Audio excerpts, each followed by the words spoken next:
Good morning बच्चों। आज हम डिस्कस करेंगे चार्ज डिस्ट्रीब्यूशन। ठीक है, चार्ज डिस्ट्रीब्यूशन का मतलब क्या है? चार्ज डिस्ट्रीब्यूशन का मतलब ये है कि जब हम किसी स्पेस में या किसी बॉडी को चार्ज देते हैं तो चार्ज उस बॉडी में किस तरह से डिस्ट्रीब्यूट होता है। ठीक है, अब देखो बेसिकली चार्ज डिस्ट्रीब्यूशन दो टाइप के होते हैं। First one is discrete charge distribution. First one is discrete charge distribution. अब डिस्क्रीट चार्ज डिस्ट्रीब्यूशन होता क्या है? देखो अभी तक जो हमने पढ़ा था एक्चुअली में वो डिस्क्रीट चार्ज डिस्ट्रीब्यूशन ही था। डिस्क्रीट का मतलब ये होता है स्पेसिफिक लोकेशन।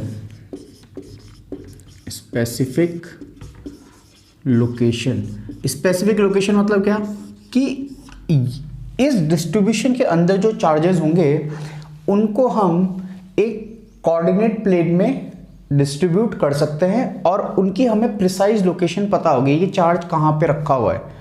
ठीक है, देखो जैसे फॉर एग्जांपल ये कोऑर्डिनेट प्लेन है, टू डायमेंशनल।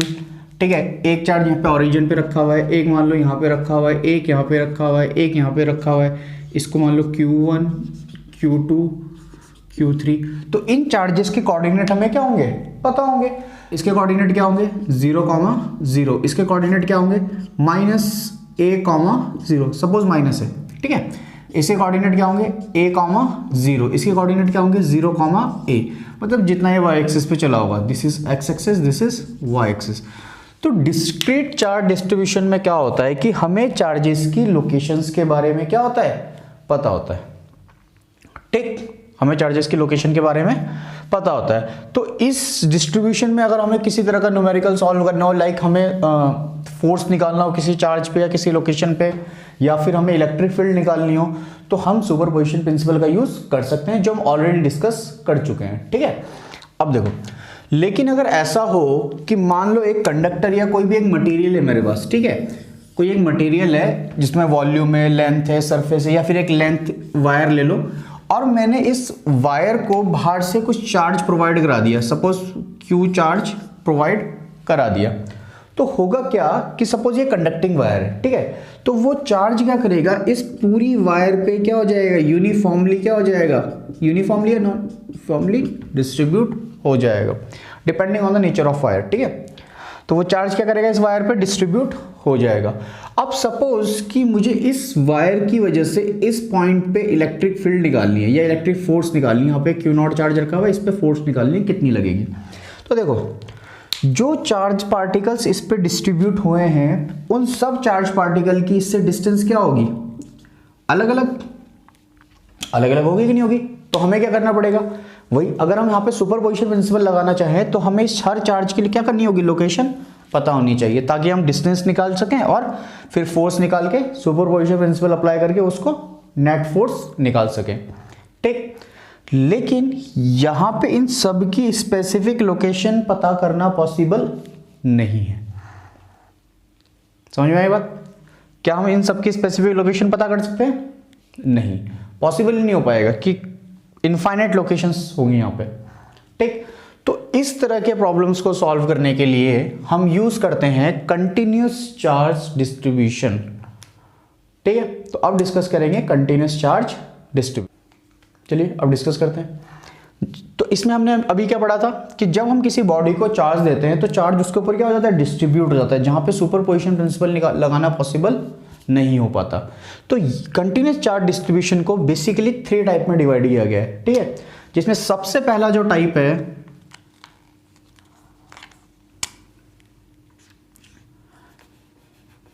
फर्स्ट टाइप, वो है linear charge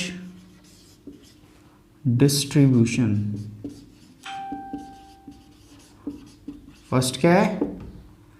linear charge distribution. इसको लीनियर चार्ज डेंसिटी भी बोला जाता है कई बुक्स में। तो फिलहाल क्या है? Linear charge distribution. ठीक, अब देखते हैं क्या चीज है। देखो मान लो कि मेरे पास कोई वायर है, ठीक, वायर की लेंथ, सपोज एल लेंथ की एक वायर मेरे पास है जिसकी लेंथ कितनी एल है, ठीक है। इसको हमने बाहर से टोटल चार्ज जो प्रोवाइड कराया है वो क्यू चार्ज प्रोवाइड कराया, तो होगा क्या कि चार्ज इसकी लेंथ पे क्या हो जाएगा, डिस्ट्रीब्यूट हो जाएगा। सपोज पॉजिटिव चार्ज है तो पॉजिटिव चार्ज इसकी लेंथ पे क्या हो जाएगा, डिस्ट्रीब्यूट हो जाएगा, ठीक। तो यहां पे जो लीनियर चार्ज डिस्ट्रीब्यूशन को डिफाइन किया गया है वो कैसे किया गया है, देखो ध्यान से। हम क्या करेंगे कि मान लो यहां पे हमें एक इस पॉइंट चार्ज दिया है क्यू नॉट और हमें इस पे इलेक्ट्रिक फोर्स निकालनी है इस वायर की वजह से, तो हम क्या करते हैं, इस वायर पे एक स्मॉल पोर्शन मानेंगे, सपोज डेल्टा एल लेंथ का, ठीक है। फिलहाल कितनी लेंथ का मानते हैं, डेल्टा एल। तो देखो जो लीनियर चार्ज डिस्ट्रीब्यूशन डिफाइन है वो डिफाइन कैसे है, lambda is equal to charge per unit length. It means कि अगर इस पूरी वायर पे क्यू चार्ज है तो इस स्मॉल लेंथ पे कितना चार्ज होगा, डेल्टा क्यू। कितना चार्ज होगा, डेल्टा क्यू, ठीक। तो जो लैम्डा डिफाइन होगा, lambda is symbol for linear charge distribution, ठीक है। तो वो क्या होगा, चार्ज पर यूनिट लेंथ, यानी small charge per unit small length, ठीक है। अगर ये delta L tending to zero हो जाए, मतलब डेल्टा एल क्या हो जाए, बहुत स्मॉल हो जाए, इसको ऐसे लिखते हैं, if delta L tending to zero, तो जो लैम्डा है उसको हम लिख सकते हैं D Q by D L, D Q by D L. मतलब ये वो केस होगा जिसमें ये बहुत छोटा हो जाएगा, ये डेल्टा एल फिर भी सिग्निफिकेंट डिस्टेंस है, वो उससे भी छोटी डिस्टेंस है, ठीक है। अगर मैं सारे डी एल लेंथ के इस पे ले लो तो ये इनफाइनाइट पार्ट्स में क्या हो जाएगी, डिवाइड हो जाएगी, ठीक। In that case this delta Q can be written as D Q, ठीक है। तो ये ऐसे हो जाएगा, मान लीजिए यहाँ पे स्मॉल लेंथ है डी एल, तो उस पर चार्ज कितना हो जाएगा, डी क्यू हो जाएगा, ठीक है। तो इसको हम यहाँ से अब हटा देते हैं क्योंकि हमें इनफाइनेटली स्मॉल लेंथ से निकालना है, ये समझाने की, ये एवरेज है, ये इंस्टेंटेनियस मतलब इनफाइनेटली स्मॉल लेंथ के लिए, ठीक। अब देखो सपोज यहां पे जो क्यू नॉट चार्ज है उस पर मुझे क्या निकालना है, नेट फोर्स निकालना है, ठीक है। और इस डी क्यू चार्ज से इसकी डिस्टेंस कितनी है, आर वेक्टर है, यानी आर डिस्टेंस है यहां से यहां तक की, ठीक। तो अगर मुझे अब इसकी वजह से यहाँ पे नेट फोर्स निकालना है तो इस पे हर डी क्यू चार्ज की वजह से यहाँ पे नेट फोर्स होगा, ठीक। तो मैंने बताया था पहले ही पिछले क्लासेस में कि अगर इस तरह की कभी भी कंडीशन आए कि हमें किसी ऑब्जेक्ट को इनफाइनाइट पार्ट्स में तोड़ के फिर जोड़ना पड़े, तो वहाँ पे क्या यूज़ होता है, इंटीग्रेशन यूज़ होता है। यहाँ पे वही कंडीशन आ रही है कि हमें D Q infinite D Q उसमें तोड़ के और फिर यहाँ पे फोर्स निकाल के क्या करना पड़ेगा, इंटीग्रेट करना पड़ेगा। जोड़ना है ना तो क्या करना पड़ेगा, इंटीग्रेट करना पड़ेगा। तो देखिए वही करते हैं। तो फिलहाल यहाँ पे देख लेते हैं, चलो डी क्यू की वैल्यू कितनी हो जाएगी, यहाँ से डी क्यू की वैल्यू कितनी हो जाएगी, ये हो जाएगा lambda into D L, lambda into D L, देखो, ठीक है। तो ये डी क्यू बहुत स्मॉल चार्ज है, अब ऑब्वियसली दोनों चार्ज मैंने फिलहाल के लिए पॉजिटिव लिया है, तो डायरेक्शन क्या होगा फोर्स का, ये होगा D F, small force D F, ठीक है। तो इस डी एफ फोर्स की वैल्यू क्या होगी, तो लगाते हैं यहाँ पे कूलम्ब्स लॉ, देखो D F is equal to क्या हो जाएगा, के D Q into Q not upon R square multiply by R cap, ठीक।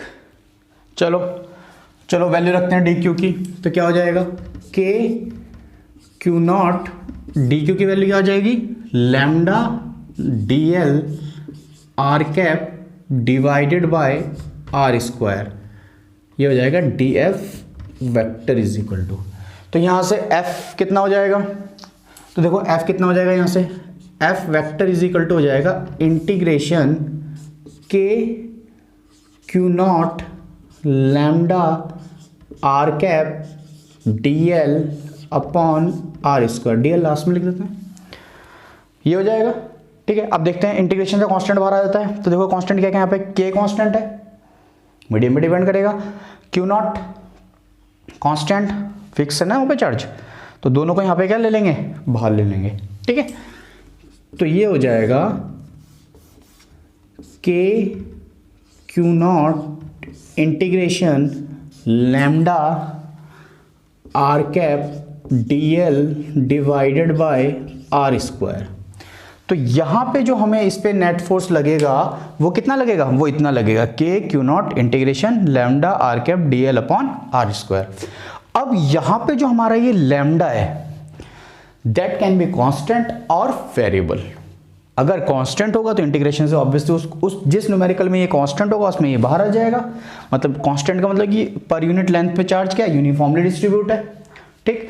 अगर वेरिएबल होगा कि लेंथ के साथ वेरी कर रहा है लैम्डा, तो ये इंटीग्रेशन के अंदर रहेगा और वहां पे उसको क्या करना पड़ेगा, इंटीग्रेट करना पड़ेगा, ठीक। तो यहाँ पे डिपेंड करता है कि लैम्डा वेरिएबल है कि कांस्टेंट है, ठीक। सेकंड टाइप जो इसमें आता है वो आता है surface charge distribution. Surface charge distribution, इसको सरफेस चार्ज डेंसिटी भी बोला जाता है, ठीक है। अब इसका क्या मतलब है, इसका मतलब यह है कि मान लीजिए मेरे पास एक कंडक्टर है या कोई मटेरियल है और मैंने उसको चार्ज दिया, जैसे प्लेन शीट मान लीजिए, फिलहाल क्या मान लीजिए, प्लेन शीट, ठीक। तो जब हम इसको चार्ज देंगे तो चार्ज कहाँ डिस्ट्रीब्यूट होगा, अब इसके एरिया पे। कहाँ डिस्ट्रीब्यूट होगा, इसके एरिया पे। सपोज जो इसका टोटल एरिया है वो ए है और जो मैं इसको चार्ज दिया है वो कितना है, क्यू है, प्लस क्यू मान लेते हैं, ठीक। अब देखो तो चार्ज इसके ऊपर डिस्ट्रीब्यूट हो जाएगा, दैट कैन बी यूनिफॉर्मली और नॉन यूनिफॉर्मली, ठीक है, depending on the nature of material. Suppose distribute हो गया, सपोज मान लेते हैं कि ये शीट ऐसे रखी हुई है, ठीक है, ऐसे मान लो, और ये चार्ज इस पे डिस्ट्रीब्यूट हो गया, ठीक। तो अब इस केस में क्या होता है कि मान लीजिए कि यहाँ पे ये चार्ज ऐसे रखा, ये प्लेट ऐसे रखी हुई है और इससे आर डिस्टेंस ऊपर एक चार्ज क्यू नॉट रखा हुआ है, 3D में समझ रहे हो, ठीक है। यहाँ पे एक चार्ज रखा हुआ है और मुझे इस पूरी प्लेट की वजह से इस चार्ज पे क्या निकालनी है, फोर्स निकालनी है, ठीक।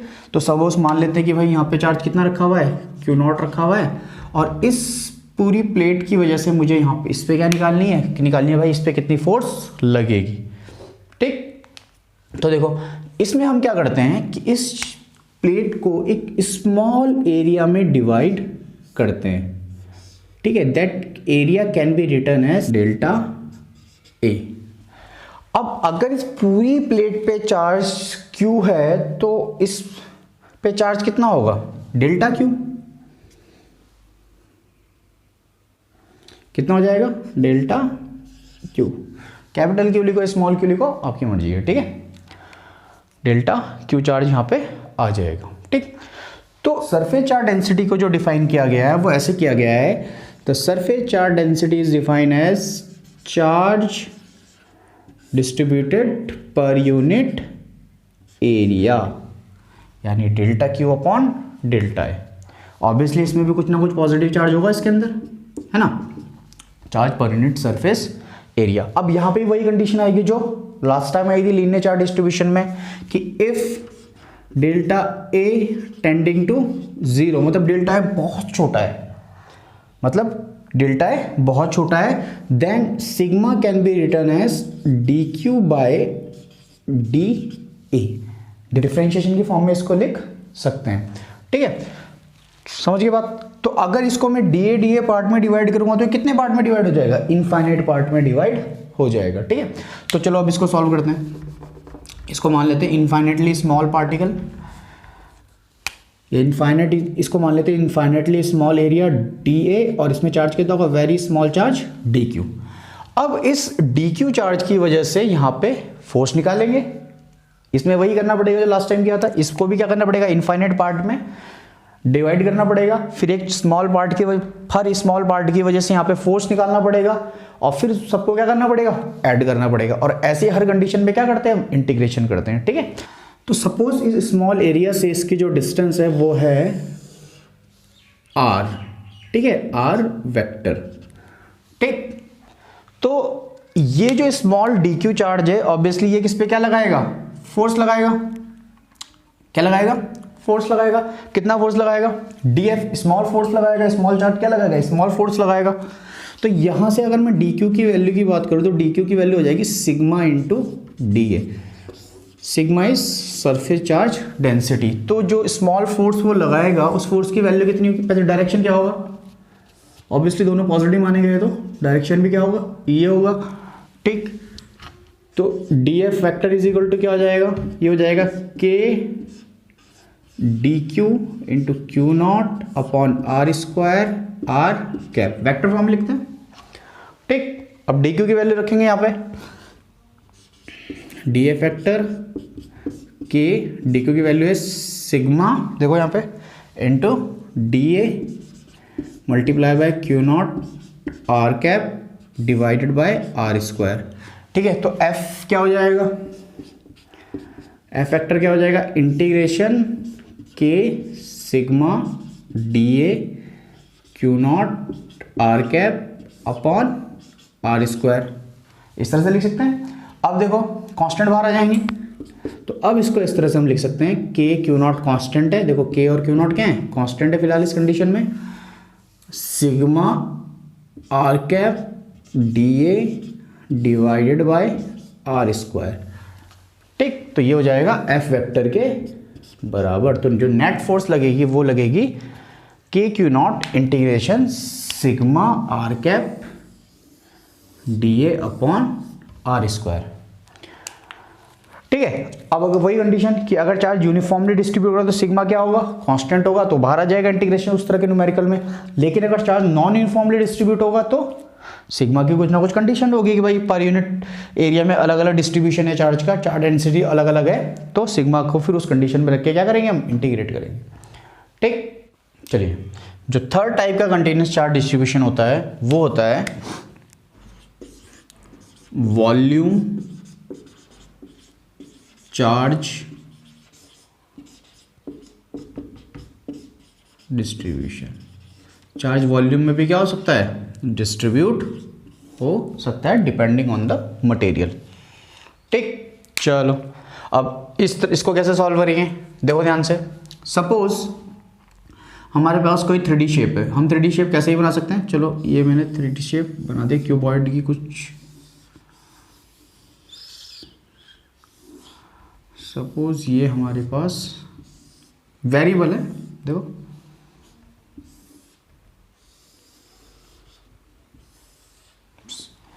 तो सपोज ये हमारे पास 3D शेप है कोई, ठीक, जिसका वॉल्यूम है और इस पे जो है चार्ज हमने डिस्ट्रीब्यूट करना है।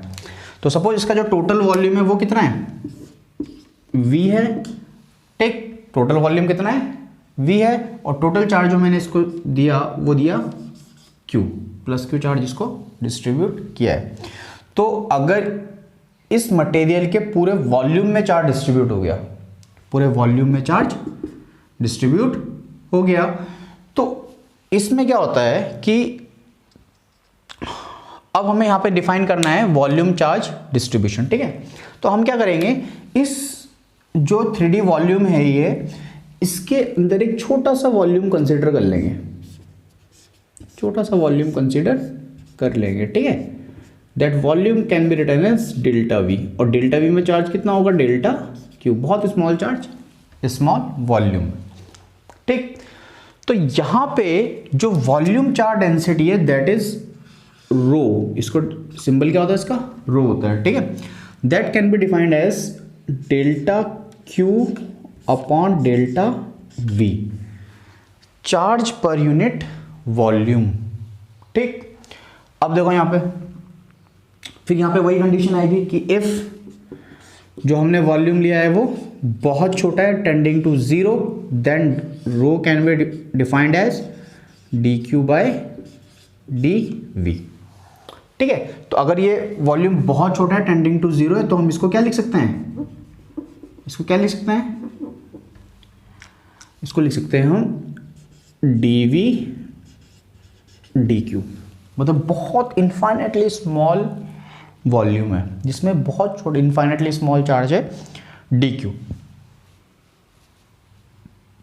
अब इस वॉल्यूम की वजह से या इस dq चार्ज की वजह से मुझे अगर किसी चार्ज पे फोर्स निकालना हो तो अब हम क्या करेंगे, यहाँ पे हम सुपरपोजिशन नहीं लगा पाएंगे, हमने पहले ही पढ़ा है, ठीक है। तो अब यहाँ पे हम वही इंटीग्रेशन वाला यूज करेंगे। क्यों करेंगे इंटीग्रेशन यूज, क्योंकि इसको भी हमने इनफाइनेटली स्मॉल वॉल्यूम्स में डिवाइड किया है, ठीक है। हर वॉल्यूम से चार्ज फोर्स निकलेगा और फिर उसको क्या करना पड़ेगा, इंटीग्रेट करके ऐड करना पड़ेगा, ठीक है। तो सपोज वही डिस्टेंस r पॉजिटिव चार्ज मानते हैं, ठीक है। तो फोर्स का डायरेक्शन क्या होगा, ये होगा df, ठीक। तो देखो df की वैल्यू कितनी होगी, df की वैल्यू कितनी हो जाएगी, वो हो जाएगी k q not dq divided by r square multiply bye r cap हो जाएगी, ठीक। तो देखो यहां से अब dq की वैल्यू रखते हैं, df k q not, dq की वैल्यू क्या हो जाएगी, देखो dq इज इक्वल टू हो जाएगा charge per unit volume multiply by dv, इसको बोलते हैं वॉल्यूम चार्ज डेंसिटी भी बोला जाता है रो को, ठीक है। तो हो जाएगा charge per unit volume multiply by dv r cap divided bye r square, ठीक। आया समझ में। अब ऑब्वियसली क्या करना पड़ेगा, इंटीग्रेट करना पड़ेगा। तो f vector is equal to क्या हो जाएगा इंटीग्रेशन में, अब कर लेते हैं डायरेक्ट, कांस्टेंट बाहर ले लेते हैं, k q नॉट क्या है, कांस्टेंट है। इंटीग्रेशन के अंदर क्या आ जाएगा, इंटीग्रेशन के अंदर आ जाएगा rho r cap dv upon r square. तो ये आ जाएगा हमारे पास net force on q not charge, ठीक है। q not can be considered as positive, ठीक है। तो देखो यहाँ पे वही चीज डिपेंड करेगी कि अगर वॉल्यूम में चार्ज यूनिफॉर्मली डिस्ट्रीब्यूट हुआ है तो रो क्या होगा, कांस्टेंट होगा, बाहर आ जाएगा इंटीग्रेशन से न्यूमेरिकल में। और अगर वेरिएबल होगा तो वहाँ पे कंडीशन दी होगी किस तरह से वेरी कर रहा है, तो वहाँ पे उसको क्या होगा, इंटीग्रेशन होगा, ठीक। एक बार कंटिन्यूस चार्ज डिस्ट्रीब्यूशन को क्विकली रिवाइज कर लेते हैं। तो हमने 3 टाइप के डिस्ट्रीब्यूशन पढ़े। फर्स्ट क्या था, लीनियर चार्ज डिस्ट्रीब्यूशन।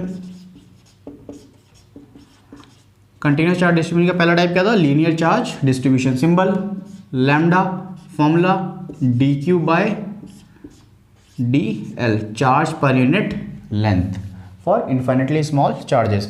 अच्छा इसकी SI यूनिट क्या होगी, SI यूनिट क्या होगी इसकी, चार्ज पर यूनिट लेंथ। तो चार्ज अधिक कूलम पर मीटर, ठीक। सेकंड टाइप हमने क्या डिस्कस किया था, surface charge distribution, surface charge distribution. Symbol sigma, formula क्या हो जाएगा, charge per unit area. SI unit क्या हो जाएगी, SI यूनिट हो जाएगी क्या, charge per unit area, coulomb per metre square, ठीक। नाउ थर्ड वन क्या है, volume charge distribution, volume charge distribution. Symbol rho, formula rho is equal to charge per unit volume. SI unit क्या हो जाएगी, coulomb per metre cube. तो ये 3 type के continuous charge distribution हमने यहाँ पे स्टडी किए हैं। ये बहुत इंपॉर्टेंट है क्योंकि आगे जो न्यूमेरिकल्स आएंगे, जैसे अभी तक तो हमने सुपरपोजिशन प्रिंसिपल से क्वेश्चन सॉल्व किए थे, ठीक है, कि हमें चार्जेस की लोकेशन पता थी और हमने एक किसी पॉइंट पे फोर्स निकाला था। लेकिन आगे क्या होगा, जब हम गॉस लॉ स्टडी करेंगे, इलेक्ट्रिक फील्ड स्टडी करेंगे, तो वहाँ पे क्या होगा कि हमें एक वायर दी होगी, हमें एक प्लेन शीट दी होगी, हमें एक क्यूब दिया होगा, हमें एक स्पेयर दिया होगा, ठीक है। और उस स्पेयर की वजह से हमें कहीं पे फोर्स निकालना होगा, इलेक्ट्रिक फोर्स, ठीक है। तो वहाँ पे क्या होगा, वहाँ पे ये सारी चीज़ें यूज होंगी, क्योंकि स्पेयर के अगर कंडक्टिंग है तो उसके सरफेस पे चार्ज डिस्ट्रीब्यूट होगा, नॉन कंडक्टिंग है तो उसके वॉल्यूम पे चार्ज डिस्ट्रीब्यूट होगा, तो वहाँ पे ये यूज़ करेंगे, समझ में आई बात? तो इसलिए बहुत इंपॉर्टेंट है आगे के आपके चैप्टर्स में इलेक्ट्रिक फोर्स और इलेक्ट्रिक फील्ड की कैलकुलेशन के लिए। ठीक, चलिए देखते हैं। अभी तक हमने स्टडी किए थे चार्ज डिस्ट्रीब्यूशन में जो वेरिएबल्स आएंगे, जैसे लैम्डा, सिग्मा, रो, डिस्क्रीट और कंटिन्यूअस चार्ज डिस्ट्रीब्यूशन। अभी अब तक हमने ये डिस्कस कर लिया है। अब हम देखते हैं कि चार्ज डिस्ट्रीब्यूशन इन कंडक्टर्स, कि अगर हम कंडक्टर्स को चार्ज दें, जैसे हमने वहाँ पे कहा था कि लैम्डा, सिग्मा, रो में से क्या यूज होगा depending on the nature of material. अब नेचर ऑफ मटेरियल क्या होता है? Conductor material, insulator material. अब कंडक्टर भी दो टाइप के होंगे, एक होगा रेगुलर शेप कंडक्टर, एक इरेगुलर शेप कंडक्टर। तो वहाँ पे जो है चार्ज किस तरह से डिस्ट्रीब्यूट होगा। ठीक, चलो तो सबसे पहले बात करते हैं कंडक्टर्स की। तो कंडक्टर्स में क्या होता है कि जैसे सबसे पहले हम बात करते हैं कंडक्टर्स में आता है regular shape conductor, regular shape conductor, regular shape conductor. ठीक है, तो देखो रेगुलर शेप कंडक्टर कैसे होंगे, जैसे मान लीजिए एक कंडक्टिंग स्फीयर है, रेडियस r, तो इसको बोलते हैं रेगुलर शेप। प्लेन शेप होगी, रेगुलरली मतलब यूनिफॉर्मली डिस्ट्रीब्यूट होगा। अगर मैं इसको कोऑर्डिनेट प्लेन में रख दूं तो ठीक है, यूनिफॉर्मली डिस्ट्रीब्यूट। तो इस तरह के जो मटेरियल होते हैं कंडक्टिंग, उनमें चार्ज कैसे डिस्ट्रीब्यूट होता है। तो देखिए यहाँ पे एक बात समझते हैं कि जैसे ही हम इसको चार्ज देंगे, मान लीजिए मैंने इसको क्यू चार्ज दिया, तो कंडक्टर्स में क्या होता है, क्योंकि देखो बात समझो यहाँ पे कि कंडक्टर्स में इलेक्ट्रॉन्स या charge are free to move. Charge जो है इजीली अपना फ्रीली मूव कर सकता है, ये हम ऑलरेडी जानते हैं। ठीक है, तो होगा क्या कि जैसे ही इसको चार्ज मिलेगा, चार्ज इस पे डिस्ट्रीब्यूट होना शुरू हो जाएगा। तो चार्ज जो है अपने बीच में मैक्सिमम डिस्टेंस क्रिएट करेगा टू मिनिमाइज इट्स पोटेंशियल। क्योंकि देखो कोई भी बॉडी इक्विलिब्रियम की कंडीशन को अचीव करना चाहती है। अब इक्विलिब्रियम की कंडीशन अचीव कब होगी? जब एनर्जी मिनिमाइज होगी। ठीक है, तो एनर्जी मिनिमाइज करने के लिए चार्जेस जो हैं अपने बीच में मैक्सिमम सेपरेशन क्रिएट करना चाहते हैं। अब क्योंकि ये कंडक्टर है तो चार्ज इजीली मूव कर सकता है, तो वो अपने बीच क्या बोलते हैं, अपने आपस में क्या करेगा, मैक्सिमम सेपरेशन क्या करेगा, क्रिएट करेगा। इसको एक एग्जांपल से समझते हैं कि मान लीजिए कि 5 पीपल एक रूम में, ठीक है, और उनको आपस में मैक्सिमम सेपरेशन क्रिएट करना है, तो वो क्या करेंगे, वॉल्स पे जाके, कॉर्नर्स में जाके, वॉल्स पे जाके खड़े हो जाएंगे। मैक्सिमम डिस्टेंस कहाँ होगी, वॉल्स पे होगी। तो यहाँ पे भी वही होता है कि मैक्सिमम सेपरेशन क्रिएट करने की वजह से ये जो चार्जेस हमने इसको दिए, ये सारे के सारे चार्जेस कहाँ चले जाते हैं, सरफेस पे डिस्ट्रीब्यूट हो जाते हैं, सरफेस पे डिस्ट्रीब्यूट हो जाते हैं। तो रेगुलर शेप कंडक्टर में क्या होता है कि जैसे ही हम चार्ज देंगे तो वो चार्ज मैक्सिमम सेपरेशन क्रिएट करने के लिए, पोटेंशियल एनर्जी को मिनिमाइज करने के लिए कहाँ चला जाएगा, उसके सरफेस पे डिस्ट्रीब्यूट हो जाएगा। And separation between the charges must be equal, और चार्जेस के बीच सेपरेशन क्या रहेगा, इक्वल रहेगा। ठीक, आगे बात समझ में। अब क्योंकि ये रेगुलर शेप कंडक्टर है तो सेपरेशन इक्वल रहेगा, यूनिफॉर्मली डिस्ट्रीब्यूट होगा, ये सारी चीजें होंगी।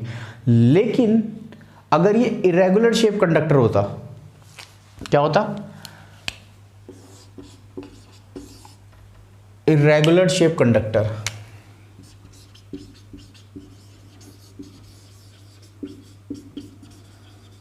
Irregular shape conductor, irregular shape conductor का मतलब है अब वो यूनिफॉर्म नहीं है। ठीक है, जो लाइक इस तरह समझ लो कि कोई कंडक्टर है और वो इस तरह से है, इस तरह से है, दबा दिया, मतलब इसको हमने ऐसे दबा दिया, तो ये इरेगुलर शेप टाइप की हो जाएगी। यहाँ पे थोड़ा कर्व सा बनाते हैं, चलो ये थोड़ा इरेगुलर शेप हो जाएगी। ठीक है, अब अगर इसको चार्ज देंगे तो क्या होगा, तो देखो इस केस में क्या होता है कि जैसे मान लो कि हमने इसको टोटल चार्ज प्लस क्यू दिया।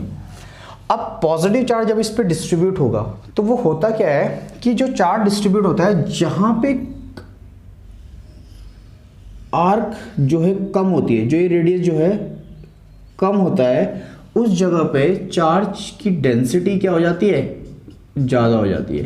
क्यों होता है ऐसा, क्योंकि देखो सरफेस में ऑब्वियसली कंडक्टर है तो चार्ज कहाँ डिस्ट्रीब्यूट होगा, सरफेस पे होगा, हमने ऑलरेडी पढ़ा है। तो इस पे भी सरफेस पे ही डिस्ट्रीब्यूट होता है, इस पे भी सरफेस पे ही डिस्ट्रीब्यूट होता है, क्योंकि कंडक्टर है, चार्ज कैन मूव इजीली, तो वो मैक्सिमम सेपरेशन में कहाँ जाएगा, सरफेस पे ही जाएगा। तो कंडक्टर्स में ये बात कॉमन है, चाहे वो रेगुलर हो चाहे वो इरेगुलर हो, चार्ज हमारा सरफेस पे ही जाएगा, ठीक, because it can move easily. But regular shape में यूनिफॉर्मली डिस्ट्रीब्यूट होता है, इरेगुलर शेप में यूनिफॉर्मली डिस्ट्रीब्यूट नहीं होता है।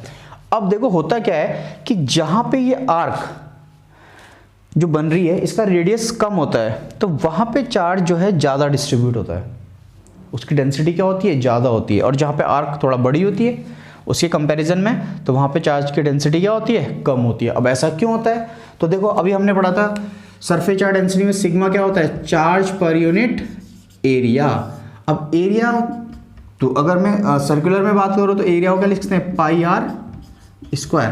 तो sigma is inversely proportional to R square या आर, मतलब रेडियस ज़्यादा होगा तो सिग्मा कम होगा, रेडियस कम होगा तो सिग्मा ज़्यादा होगा, मतलब सरफेस चार्ज डेंसिटी इसी वजह से यहाँ पे क्या होती है, ज़्यादा होती है। ठीक, आई बात समझ में। अब देखो, अब जो ये इरेगुलर शेप कंडक्टर्स की ये जो कंडीशन है जिसमें ज़्यादा आर्क में सिग्मा कम है और यहाँ पे सिग्मा मतलब चार्ज डेंसिटी ज़्यादा है, अगर मैं यहाँ से बहुत ज़्यादा यहाँ से चार्ज प्रोवाइड करा दूँ तो यहाँ पे सरफेस चार्ज डेंसिटी की वैल्यू भी क्या हो जाएगी, उसके कंपैरिजन में काफ़ी इंक्रीज करेगी। उस वजह से क्या होता है कि कभी कभी यहाँ से लीकेज ऑफ चार्ज भी स्टार्ट हो जाता है, and that leakage of charge is known as corona discharge. क्या बोलते हैं उसको, कोरोना डिस्चार्ज। कोरोना डिस्चार्ज के बारे में थोरोली हम अपने आगे की वीडियोस में डिस्कस करेंगे। अब हम बात करते हैं distribution of charge on insulators. ठीक है, देखिए ऑन इंसुलेटर्स। अब इंसुलेटर्स में क्या होता है, देखिए हमें पता है कि इंसुलेटर में charge can not move freely, charge insulator में फ्रीली मूव नहीं कर सकता है। अब मान लीजिए हमारे पास एक इंसुलेटिंग स्पेयर है, ठीक, सपोज हमने यहाँ पे इसको क्यू चार्ज दिया तो चार्ज यहाँ पे क्या हो जाएगा, डिस्ट्रीब्यूट हो जाएगा, लेकिन वो बहुत इजीली इस बाकी स्पेयर में मूव नहीं कर पाएगा अगर ये इंसुलेटिंग स्पेयर है। ठीक है, तो होगा क्या कि इस पॉइंट पे चार्ज रहेगा और बाकी सरफेस पे चार्ज नहीं जा पाएगा। अब सोचिए कि हमने इसको चार्ज देना शुरू किया और चार्ज इसके पूरे बल्क में डिस्ट्रीब्यूट हो सकता है, हमने हर पॉइंट पे से इसको चार्ज दिया, तो in insulators charge can be distributed in volume. तो देखो हमने कंडक्टर में क्या पढ़ा था, चार्ज वॉल्यूम के अंदर नहीं जाएगा, वो सरफेस पे रहेगा, और इंसुलेटर में चार्ज वॉल्यूम में जा सकता है। तो समझो इस चीज को कि जब चार्ज वॉल्यूम के अंदर नहीं होगा तो कंडक्टर्स के अंदर नेट इलेक्ट्रिक फील्ड कितनी होती है, जीरो। हम सबको पता है कंडक्टर के अंदर नेट इलेक्ट्रिक फील्ड जीरो होती है। क्यों होती है, क्योंकि वहां पे अंदर इनसाइड कोई इनक्लोज चार्ज नहीं होता। लेकिन इंसुलेटर के केस में क्या होता है कि charge can be distributed inside the volume, इस वजह से इंसुलेटर के अंदर नेट इलेक्ट्रिक फील्ड जीरो नहीं होती। अगर हम बाहर से चार्ज उसको प्रोवाइड कराएं, सफिशिएंट चार्ज प्रोवाइड कराएं, तो उसके बल्क में चार्ज डिस्ट्रीब्यूट हो सकता है। बट अगर सफिशिएंट चार्ज प्रोवाइड नहीं कराएंगे तो जिस पॉइंट पे चार्ज प्रोवाइड कराएंगे उसी पॉइंट पे चार्ज रहेगा, वो और जगह पे डिस्ट्रीब्यूट नहीं हो पाएगा। ठीक, आगे बात समझ में। तो आई होप जितना आज पढ़ाया वो आपको समझ में आया हो। Okay, good luck, bye.